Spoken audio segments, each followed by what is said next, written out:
Okay, All right. whenever you're ready. All right. Well, I'm demonstrating the way I mount things. And we begin with herbarium paper, which is acid-free and archival, and it will not discolor over the years. There's a number of things that you need. You need the paper. You need wax paper. You need paper towels. It is good to have a pair of tweezers. You need newspaper or foam and a heavy weight. And if you're doing this at home, you can use books because things need to be weighted down in the end. So the plants come to us in paper. They have been dried. The labels have been made.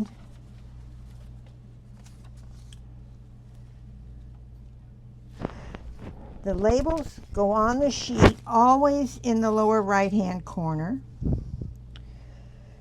And the reason for that is as they get filed in the herbarium cabinets, when you open the cabinet door and you look in the cubby holes, you can just thumb through the labels and you can see what you need to know. And everybody files these the same way. So this plant comes from China, and I always mount them by dipping them in the glue and then placing them on the paper. But before you dip it in the glue, you need to make sure that you have the bottom side of the leaf up for most cases, and at least one leaf with the top side up, because that's where the most information is, on the bottom side of the leaf. And the way I do it, I just have a little brush I got out of the bookstore, and the paper you can get at the bookstore. And as I said, it goes in the lower right-hand corner.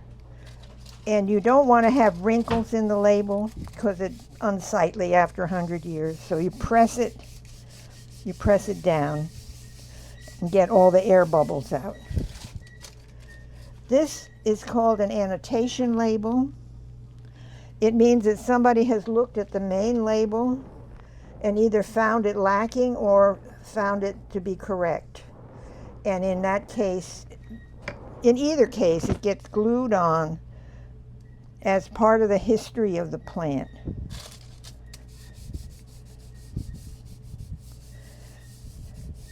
Now, I weight these down. These are just old gears. You can weight them down with anything. And this is to keep the paper from curling because it's wet. Then I take the plant, which I've oriented first, and dip it in the glue. And this is this straight glue, or is this? This glue is 50-50 Elmer's glue and water. And it doesn't need to be precise, just sort of 50-50. And the reason that you do that is because if you use straight Elmer's glue and you put anything down in it, you can't move it again.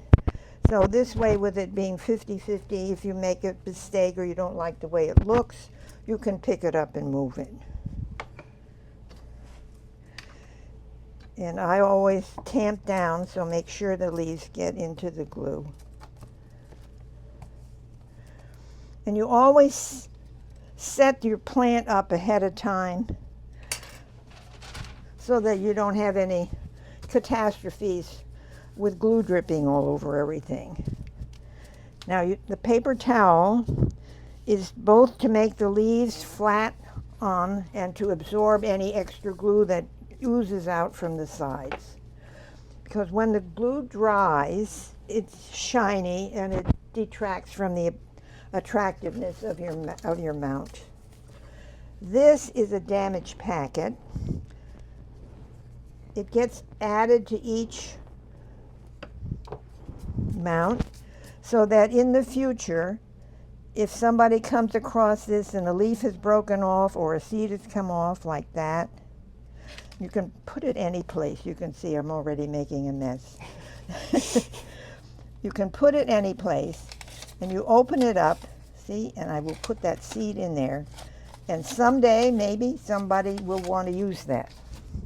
You also put in little extra bits, you know, pieces of the flowers if you have a flower or whatever. That all goes in what we call the damage packet. And at the end, I'll show you how to make and fold the damage packet. So this now has a woody stem. See that? All right. As the years go by, people are supposed to pick the sheets up this way, but you'll find that people pick the sheets up this way from the bottom. And so to keep this from springing off, we use a little bit of library tape cut up in little pieces, and you have to dip it in water to activate the glue, and then you just press it over the stem, and that will keep the stem from jumping up. And then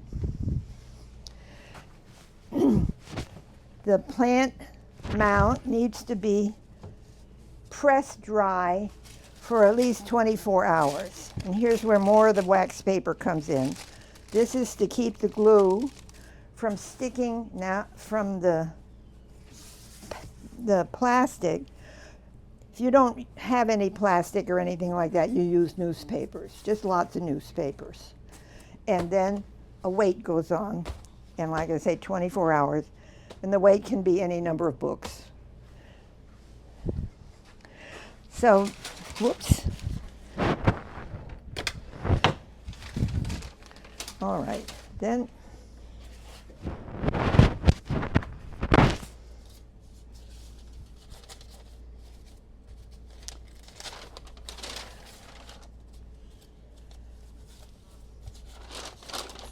Oh gosh, where did it go?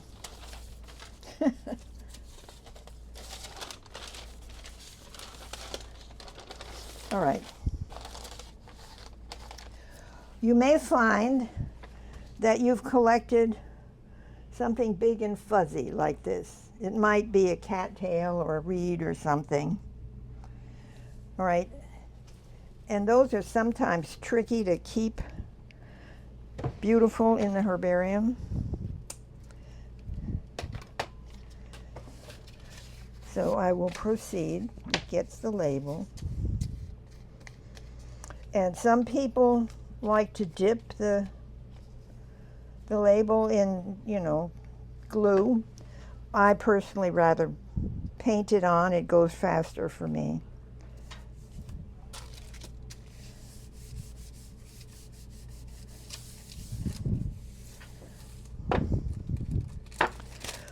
Okay, so when you have a big fuzzy thing like this, you want to use lots of glue. Because if you just use a little bit, it comes out all over the place and it's not very useful. So you see I've got my glue now. I've put it out so it's thicker. And you'll also see that this was a tall plant to start with, and it has been folded so that it will fit on the paper. So if you've picked a goldenrod, which might be 4 feet tall, you can bend it so it fits the paper, and if it's still too tall, you can cut it up into 2 or 3 sections, and then you mount each section on a separate piece of paper, and you mark the label 1 of 3, 2 of 3, 2 of 3. So you see now this has all been, it's coming off. You can see it's coming off on my tweezers. It's all right. It also is useful to have a spatula or something for when you want to lift a plant like I just did. So, not too bad. And then this then absorbs all the extra glue because you've used it a lot. And if it's really bad, like this on the bottom, You just take it off. You're allowed to trim your your specimens so that they look nice. But don't trim off anything that's important, like the flower.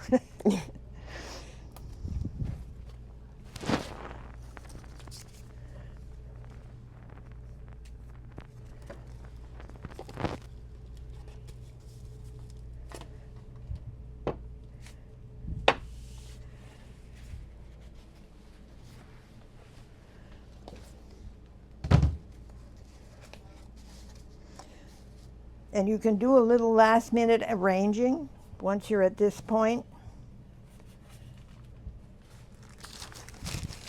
And then the wax paper and padding. And the cardboard, you can just cut up cardboard boxes. That's what these are mostly. All right, now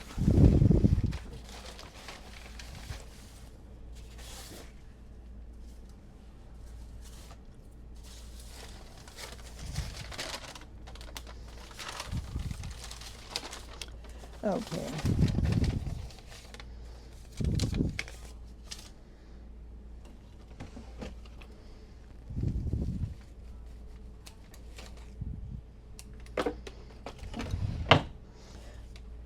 Now I don't have any floppy plants to demonstrate, but you might be collecting impatiens, the wild impatiens, and when you do that, you'll find that if you try to dip those into the glue and then transfer them, the leaves will all curl up and flatten against each other and you've ruined your specimen.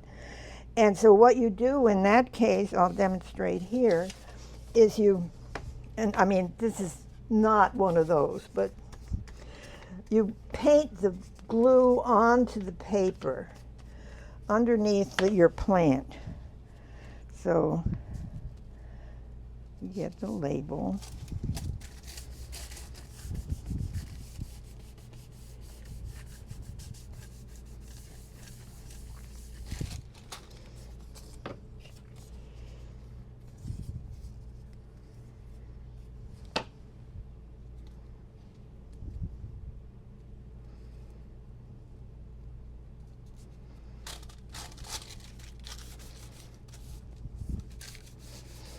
Plants come into the herbarium from all over the world. This batch is from China. I was mounting ferns earlier. They were from Puerto Rico and Costa Rica.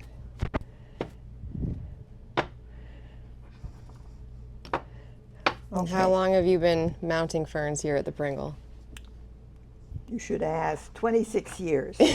I was taking what was then called Botany 109, which now is what? 316? Or no, 2090. The plant systematics class. Yeah, 2090. Anyway, I took that and the professor took us to the herbarium to show us what a herbarium was like and waved her hand at the top of the cabinets, which were 4 deep in boxes. And she said, if anybody would like to volunteer and mount plants, please see me. That's awesome. And so I did at that time. And so I've been doing it ever since because I like to do it. All right, so pretend you have a hunk of impatiens here. And you may need to, they get pretty tall, you may need to do 2 or 3 sheets. So what I do is, I lay it out and then I paint underneath the leaves. See, this one I wouldn't have to do. This is just for demonstration purposes. But a lot of people just like to do this anyway. Those are the most difficult, the ones that curl up on you. Most everything that you're going to get, everything else that you get, you're collecting in the fall, it's pretty dry.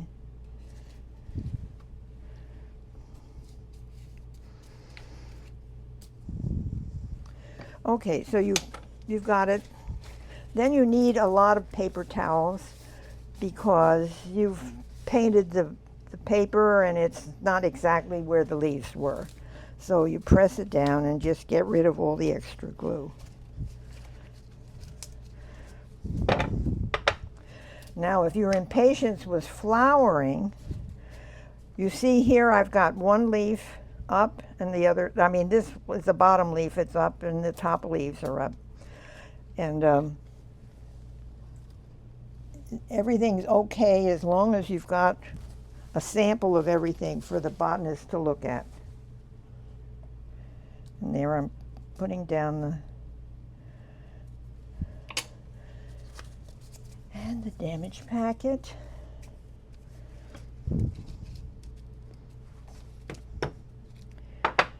And there is another one ready for the next 150 years.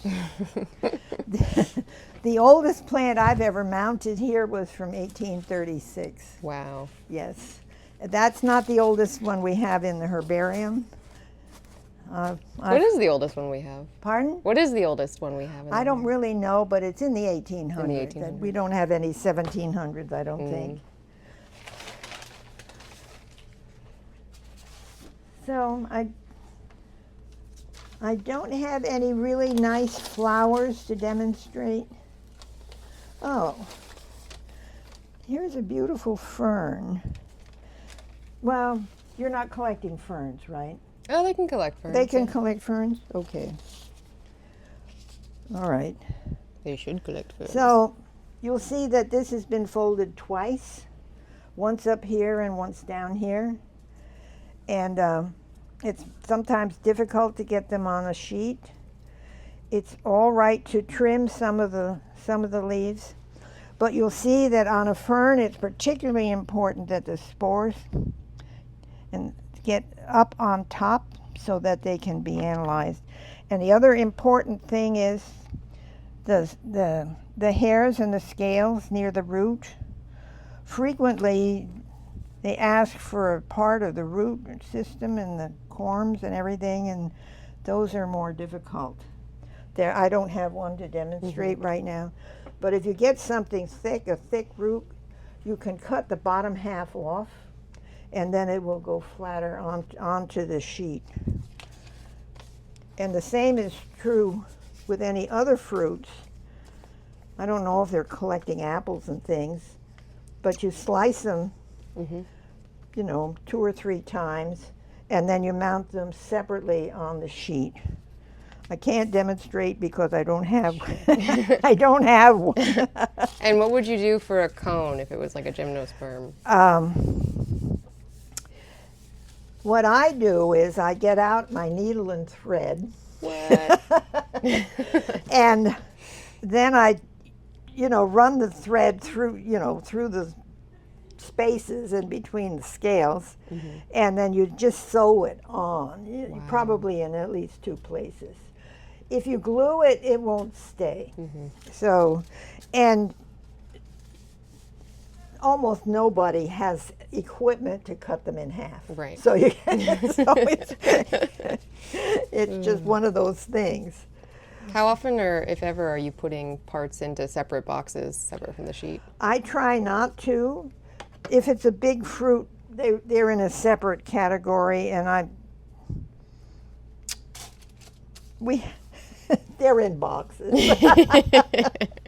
I think when everything, the herbarium gets reset up, I think that they're going to be cabinets for fruits. For fruit, big But fruits. but right now, as long as it's a pine cone or something, and it can be anything that can be sewed on, is in the cabinet. It just takes up a lot of room. Right. But out there in the hall in that cabinet, there's a lot of the big fruits that David used for demonstration for the tropical plants. All right. So if you're doing this at home, you can just use wax paper. A couple layers of wax paper. It's wonderful stuff. And I press each little bit down into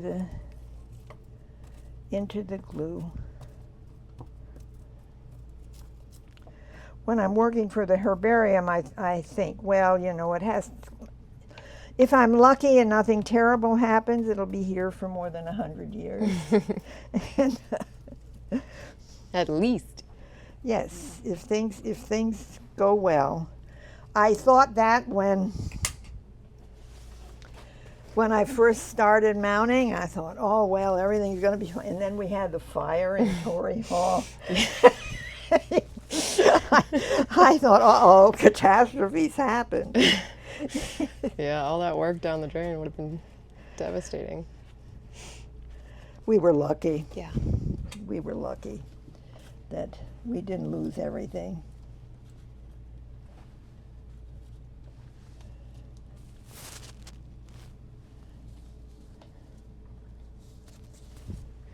Eunice and I were walking into work. We had parked over here and we were walking over, and all of a sudden, you know, we heard the fire engines, and all of a sudden, oh my God, the flames were coming up out of the building. I can only imagine. It was awful.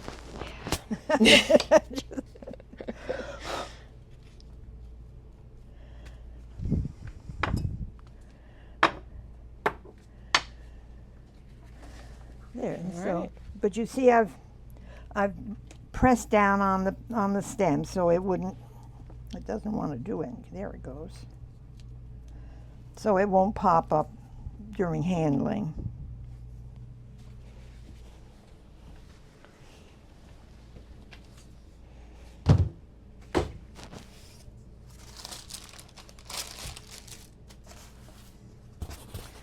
And if you're mounting these, you're going to think, oh, this looks awful.